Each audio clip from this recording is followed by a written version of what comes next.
Now joining us on stage is Kansas head coach Lance Leipold. Coach, we'll begin with an opening statement, then we'll open up for questions for the media. If you have a question, please raise your hand. Coach? Yeah, thank you very much. It's great to be here today. I want to thank all of you. We have a great turnout of so many writers covering our conference. We greatly appreciate it. We're excited to get started this fall here in Kansas as we move into the renovated David Booth Kansas Memorial Stadium in a Week 0 game against Fresno, and we're excited to get started. All right, we'll start front row, center right. Hey, Coach. Nick Hamilton, Nightcast Media. Despite losing some talent and some leadership, how is Jalen Daniels being able to empower others around him to step up and to lead with him as well? Yeah, as I said, throughout the day, get a lot of Jalen Daniels questions. You have a chance to see him, maybe meet with him today. Jalen is healthy. He's excited. The thing I love about Jalen Daniels is he's the same person he was 4 years ago. He's humble. He's hardworking. It's been an interesting road for Jalen and the Jayhawks, and when we see Jalen playing his best, I think there's not many better, that's for sure. But at the same time, as he's had to persevere through some injuries and doing the things, he has stayed the same person. He doesn't make excuses. He's been positive. He walks around with the same smile on his face, and he's never once, like I said, made an excuse or deflected anything that hasn't gone his way. And that alone is something that I know our locker room greatly respects about him, and his energy and his positivity is very, very contagious. Again, if you have a question, please raise your hand, and our microphone holders will go to you. We'll go center right. Oh, here, Coach. Tyler Budge, CF Budge. I know it's never that simple in college football, but if you could bottle up one or a few things from that mid-November run you guys had last season, what would it be? Well, as we said, last year kind of hit probably on before that November run is the tough start to the season. And we just didn't play our best when our best was needed. We didn't close out football games. We had opportunities to. And at the same time, though, as we talk about our daily process within our program, we didn't waver on that. We didn't deflect and we didn't blame. We continued to work hard. And again, our locker room did a great job. Our leaders did a great job of sticking together and working hard. And I think we found out that, once we were able to turn the corner and flip the switch, so to speak, our confidence grew and we became the team that we thought we could have been all the way.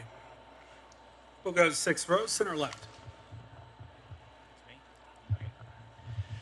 Hey, Lance, Callis Robinette here with the Kansas City Star. You guys start off the season with a Week 0 game and then a Friday game right after that. Why was it important for you guys to start that way? Well, again, the Week 0 game was something that was on the schedule before my arrival. Again, the opportunity when you play a team that's playing at Hawaii, you get a chance to get that Week 0 game. We wanted to keep it once we saw it. It's timing up very well with the new stadium. As you know, there's a limited amount of games on in Week 0. We feel it'll be a great time and exposure for our program and our new stadium. The Friday game, again, is another opportunity to kind of play. And as we go into the third game of the year, then we have a chance for an extra day of prep. So we feel that we played a lot of our FCS opponents on a weeknight, and we felt it would be good to stay in that format. So that's what we went with. And if you have a question, please raise your hand. We'll go to the back, center left.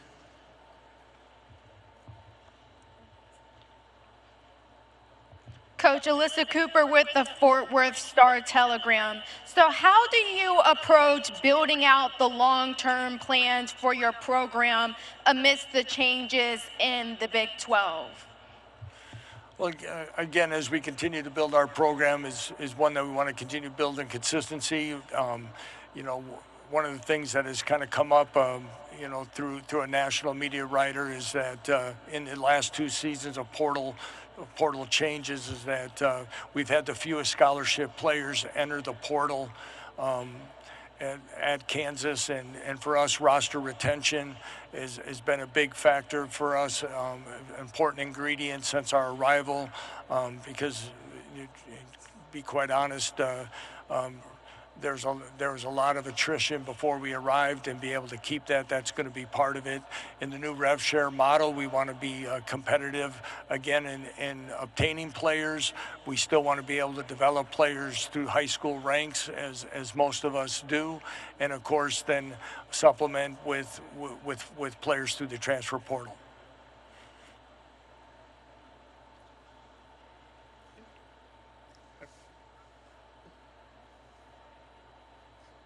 Second row here. Coach Lynn Harrington with Stay Alive in Power 5. How you doing today? I'm doing well. How are you? I am all right. So, last season, you lost the program's all-time leading rusher, Devin Neal.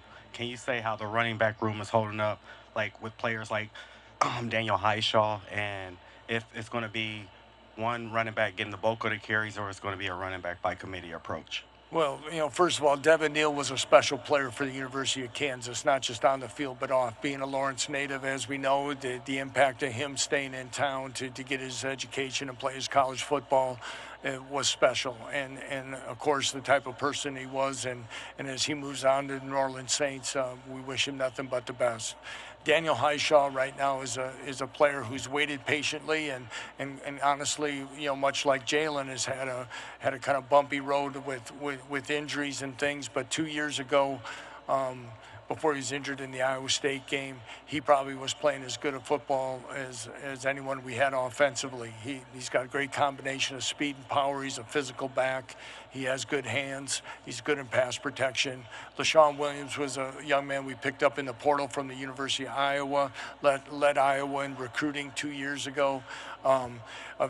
Again, much like Daniel, he's a powerful back, and towards the back end of spring practice, he started to get his legs back about him.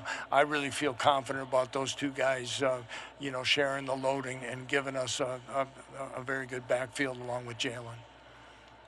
We'll go center left, sixth row. Yeah, Barry Trammell, Tulsa World. Yesterday, Kalani Sitake suggested a schedule with play 3 non-conference games against a team from each of the other 3 power conferences. Any chance we can get you on board with that? It's an interesting concept. I think scheduling is becoming a big topic as we transition into this playoff model that we've been going with now. I just think whatever it is, Barry, that it's more similar. We're playing the same amount of conference games, and if it's all power conference schools, again, because there's always going to be, I think we all know, we're always going to compare who played who. And with the conferences being as large as they are now, we're not even going to play everybody in our conference like we used to a few years back. I think whatever gives us a better comparison, the better off we're going to be in this new world of playoff football. Okay, center right. Oliver Hayes, 24/7 Sports. I was wondering if you could speak on the offensive coordinator, Jim Zebrowski, after the debacle last season and having to weather in the storm after a rough start. Well, I'll disagree a little bit on debacle, but first of all, we were a top 10 team in rushing. We were yards per play. We ended up being a very productive offense. Did we have some hiccups? Yes, but I still think we had some productive deals, enough that Jeff Grimes was very marketable to the University of Wisconsin. So Jim Zebrowski has taken over as offensive coordinator. Jim was my first hire ever as a head football coach when he gave up a head coaching position in Division III ranks to come be the coordinator at Wisconsin Whitewater. After 3 seasons, I think we lost 3 games and won 2 national championships. He moved on with Jerry Kill. After Coach Kill stepped down, Jim ended up joining us back at Buffalo. He's been with us ever since. He understands our culture. He's been an integral part of our offense and game planning in his role as quarterbacks coach prior. I look forward to him. He called the bowl game against UNLV in Arizona after Andy Koldnicki had moved on. So Jim has plenty of experience. He's got a great mind. Matt Lubick's rejoined us as a co-coordinator. I look forward to what our offense is going to be moving forward. Coach, thank you for your time today, and good luck this season. Thank you.